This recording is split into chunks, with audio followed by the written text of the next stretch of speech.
എല്ലാവർക്കും നമ്മുടെ പുതിയൊരു വീഡിയോയിലോട്ട് സ്വാഗതം. അപ്പോൾ നമ്മളിന്ന് വീഡിയോയിൽ നോക്കാൻ പോകുന്നത് നമ്മുടെ ലാലേട്ടൻ്റെ പുതിയ സിനിമയായ നേര് ബ്ലോക്ക് ബസ്റ്ററായിട്ട് തന്നെ മാറിയിട്ടുണ്ട്. ആ സിനിമയുടെ നമ്മുടെ ലാലേട്ടൻ്റെ സിമ്പിൾ ഇൻട്രോയും കാര്യങ്ങളായിട്ടൊരു സീനും കാര്യങ്ങളൊക്കെ ഉണ്ട്.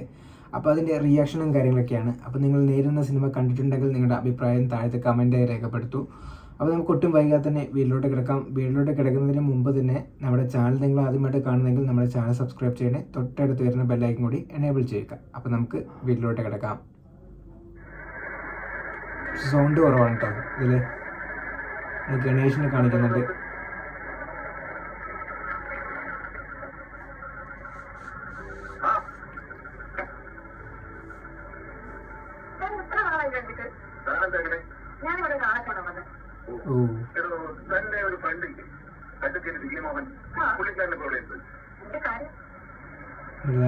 അഡ്വക്കേറ്റ് ആണ്.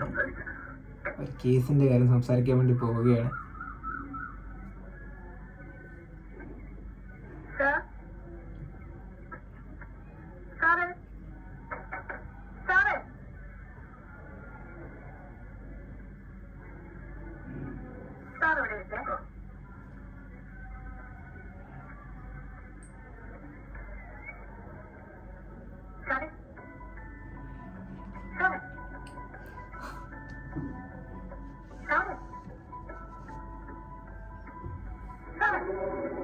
ഓ, ലാലേട്ടൻ്റെ ഇൻട്രോ.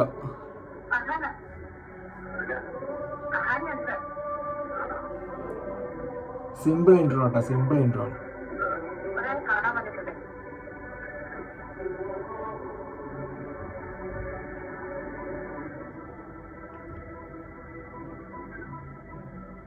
ഓ, കിടക്കായിരുന്നു, അതിൻ്റെ ഇടയിലാണ് വന്ന് വിളിച്ചത്.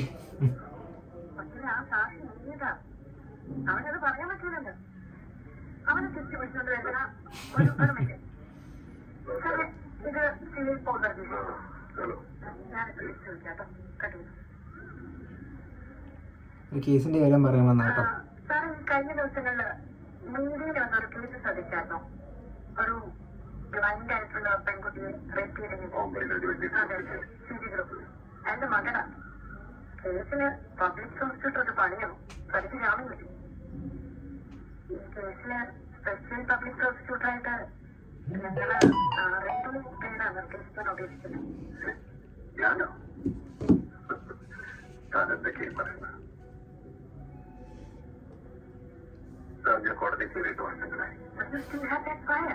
അഡ്വക്കേറ്റ് ഉണ്ടോ നമ്മുടെ നേര്?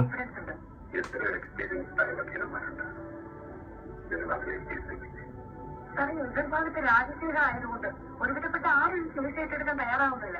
അങ്ങനെ ആരെങ്കിലും വന്നാൽ തന്നെ അവർക്കൊന്നും ഒരു ആത്മാർത്ഥ്യമില്ല. ഒരു ട്രയലൊക്കെ നടത്തുകയെന്ന് പറഞ്ഞാൽ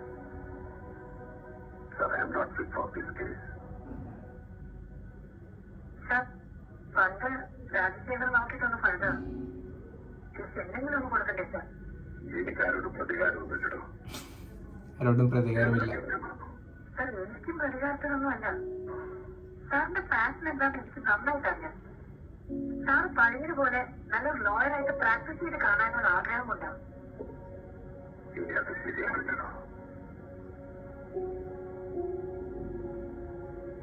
നമ്മുടെ ലാലേട്ടൻ പറ്റില്ലെന്ന് പറയാൻ കേസ് ഏറ്റെടുക്കാൻ.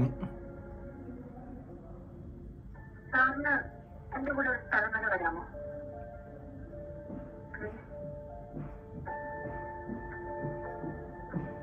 അപ്പോൾ നമ്മുടെ അൻഷറിനെ കാണിക്കാൻ വേണ്ടി പോണ്. അവൾക്ക് കണ്ണാണുള്ള അവളെ ഒരു ചെക്കൻ റേപ്പ് ചെയ്തിട്ടുണ്ടായിരുന്നു. അപ്പോൾ കേസ് ഏറ്റെടുക്കാനാണ് നമ്മുടെ ലാലേട്ടനെ വിളിച്ചത്. അങ്ങോട്ടേക്ക് വന്നിട്ടുണ്ട്.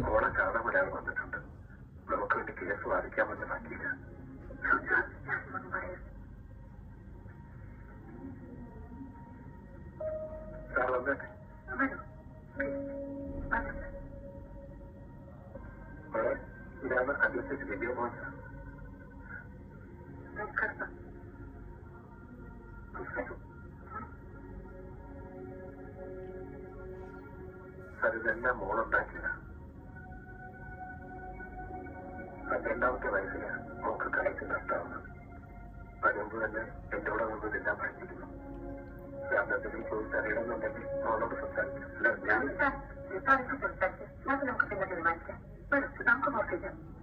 എല്ലാവരും പുറത്തു പോകണ്ട.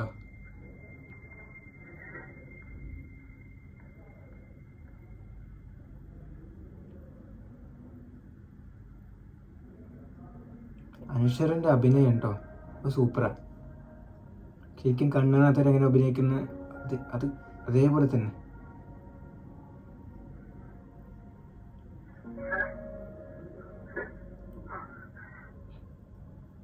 Thank you sir. ആര് കേസ് വിട്ടെടുക്കുന്നതിന് മുമ്പ് സാറിന് തോന്നിയെന്നോ? സാറിന് എന്താ അറിയണ്ട ചോദിച്ചോളൂ.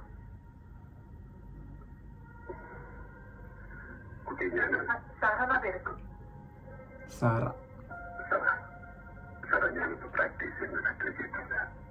അറിയാം. CSR സംസാരം ഞാൻ കേട്ടിരുന്നു.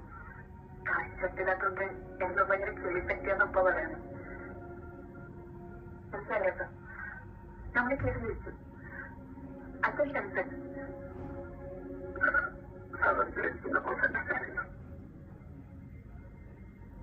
അപ്പോ സാറ് കേസ് എടുക്കാൻ വന്നതല്ലായിരുന്നു.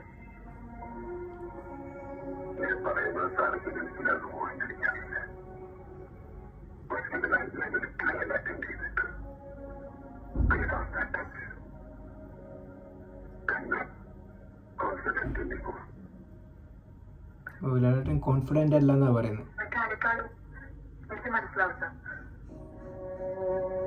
സാറ് എന്റെ അവസ്ഥ ആലോചിച്ചു. വളരെ ചെറുപ്പത്തിൽ എന്റെ ഉപ്പ മരിച്ചു. അതിനുശേഷം കാഴ്ചശക്തി നഷ്ടപ്പെട്ടു. ആയിരത്തിനും പഠിച്ചതൊന്നും കഴിഞ്ഞിലൂടെ ഒരു വെളിച്ചം കണ്ടെത്തി.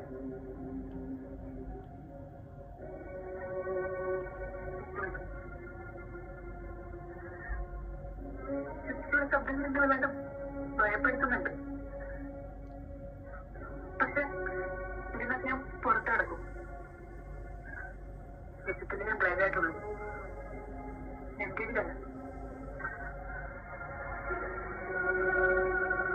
അനശ്വരൻ്റെ അഭിനയം കേട്ടോ പ്രത്യേകിച്ച് പറയുന്നതാണ്.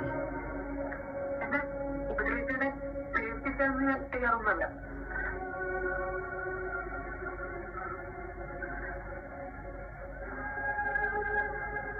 സാറിന്റെ അവസ്ഥയാണ് ഞാൻ പറയട്ടെ. കേസ് ഏറ്റെടുക്കാനും വയ്യ, എന്നെ രക്ഷിപ്പിക്കാനും വയ്യ. ഇതൊരു ഓണസ്റ്റ് മാൻ അല്ലായിരുന്നു. ഇതുമല്ല നോണിനും പറഞ്ഞ് ഇവിടെ തൊഴിലൊക്കെ പോയത്. അവരുടെ രക്ഷമൊന്നും സാറിന് വേണ്ട. എന്റെ പ്രായത്തിന് ആർപ്പിടാൻ വരും. അവർ ആത്മഹത്യത്തിലാണ് ഞാൻ ജീവിക്കുന്നത്.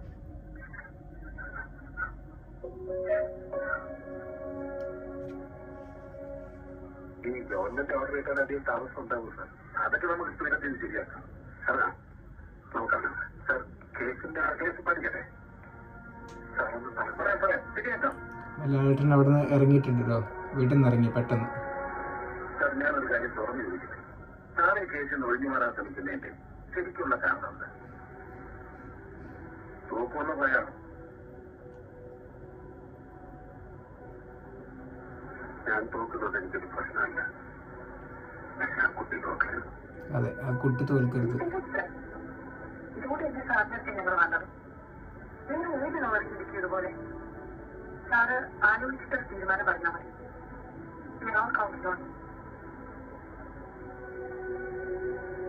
ഇപ്പോൾ സീനും കാര്യങ്ങളൊക്കെ കഴിഞ്ഞിട്ടുണ്ട്. അപ്പോൾ നേരിടുന്ന സിനിമ തുടങ്ങാൻ തന്നെ നമ്മുടെ സാറിനെ കാണിച്ചിട്ടാണ്. സാറിനെ ഒരു പയ്യൻ റേപ്പ് ചെയ്യുന്നുണ്ട്. അപ്പോൾ ആ കേസും കാര്യങ്ങളൊക്കെ ആയിട്ട് നടക്കുന്നുണ്ട്. ആ റേപ്പ് ചെയ്ത പയ്യൻ എന്ന് പറയുന്നത് കുറച്ച് പൈസയും ടീംസൊക്കെ ഉള്ള ആളാണ്. അപ്പോൾ ഈസി ആയിട്ട് ജാമ്യം കാര്യങ്ങളൊക്കെ കിട്ടി. അപ്പോൾ ഈ കേസ് തുടർന്ന് കൊണ്ടുപോകണമെന്ന് സാറിൻ്റെ അച്ഛനെ അവർക്കൊക്കെ നല്ല താല്പര്യമുണ്ട്. അപ്പോൾ അവർ വക്കീലൊക്കെ തപ്പി നടക്കുകയാണ്. ആരും അങ്ങനെ ആത്മാർത്ഥതയായിട്ട് വർക്ക് ചെയ്യുന്നില്ല. അപ്പോൾ പിന്നെ നമ്മുടെ ലാലേട്ടനെ കാണാൻ വേണ്ടി വന്നു. എന്നിട്ട് ഈ കേസ് ഏറ്റെടുക്കുന്ന കാര്യങ്ങളൊക്കെ പറഞ്ഞിട്ടുണ്ട്. അപ്പോൾ ലാലേട്ടൻ അവൻ്റെ കാര്യങ്ങളൊക്കെ കേട്ട് ലാലേട്ടൻ ആ കുട്ടി തോൽക്കരുത് എന്ന് അതേ നിമിഷം തന്നെ ഈ കേസിൽ നിന്നും ഒഴിഞ്ഞു മാറാനും നോക്കുന്നുണ്ട്. അപ്പോൾ ആ സീനും കാര്യങ്ങളൊക്കെയാണ് നമ്മൾ കണ്ടത്. അപ്പോൾ ഇത്രയേ ഉള്ളൂ. ഇപ്പോൾ ഈ സിനിമ നിങ്ങൾ കണ്ടിട്ടുണ്ടോ എന്ന് താഴത്ത് കമൻറ്റായി രേഖപ്പെടുത്തൂ. അതേപോലെ തന്നെ നിങ്ങൾക്ക് ഈ സിനിമ വേണമെന്നുണ്ടെങ്കിലും താഴത്ത് കമൻറ്റായി രേഖപ്പെടുത്തും. നമ്മുടെ ടെലിഗ്രാം ചാനലിൽ അപ്ലോഡ് ചെയ്തിട്ടുണ്ട്. അപ്പോൾ ഇതിൻ്റെ ബാക്കി സീനും കാര്യങ്ങളൊക്കെ നമ്മൾ ഉടൻ തന്നെ അപ്ലോഡ് ചെയ്യുന്നതായിരിക്കും. അപ്പോൾ ഇതേപോലത്തെ പുതിയ വീഡിയോസിന് വേണ്ടി നമ്മുടെ ചാനൽ മറക്കാതെ സബ്സ്ക്രൈബ് ചെയ്യുക. അപ്പോൾ പുതിയൊരു വീഡിയോ വരും ഞാൻ ഉടൻ തന്നെ വരുന്നതായിരിക്കും. അതുവരെയും ബൈ.